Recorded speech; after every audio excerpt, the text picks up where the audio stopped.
Tahukah sahabat arti delusi? Delusi adalah keyakinan yang salah atau tidak berdasar, yang tetap dipertahankan meskipun ada bukti yang bertentangan. American Psychiatric Association (APA) mendefinisikan delusi sebagai keyakinan yang salah, berdasarkan kesimpulan yang keliru tentang realitas eksternal yang tetap dipertahankan dengan kuat meskipun ada bukti yang berlawanan. Jenis delusi yang sering terjadi dan yang umum adalah delusi auditori, yang sering terjadi pada penderita skizofrenia. Dalam kondisi ini, seseorang merasa mendengar suara yang sebenarnya tidak ada.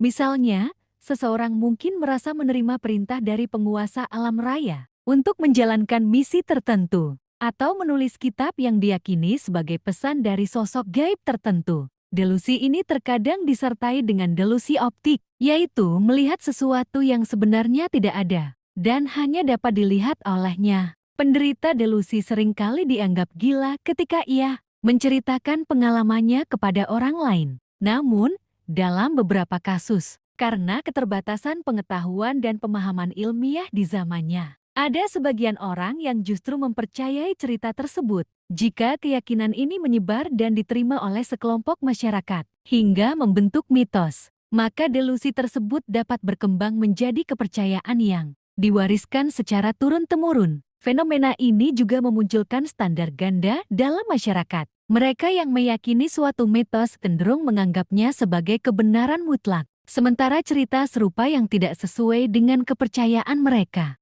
justru dianggap sebagai delusi atau sesuatu yang tidak masuk akal. Hal ini mencerminkan bias kognitif, di mana individu atau kelompok mempertahankan keyakinan yang telah diterima tanpa mempertimbangkan kesamaan struktural dengan narasi lain yang mereka tolak. Dalam sejarah, terdapat banyak kasus di mana individu yang mengalami delusi justru dihormati dan diikuti, terutama jika narasi mereka memenuhi kebutuhan emosional, spiritual, atau sosial masyarakat. Seiring waktu, keyakinan yang awalnya berasal dari pengalaman pribadi dapat berkembang menjadi bagian dari budaya, tradisi, atau bahkan ajaran tertentu yang diwariskan dari generasi ke generasi. Apakah keyakinan Anda mirip dengan mitos pada pembahasan ini?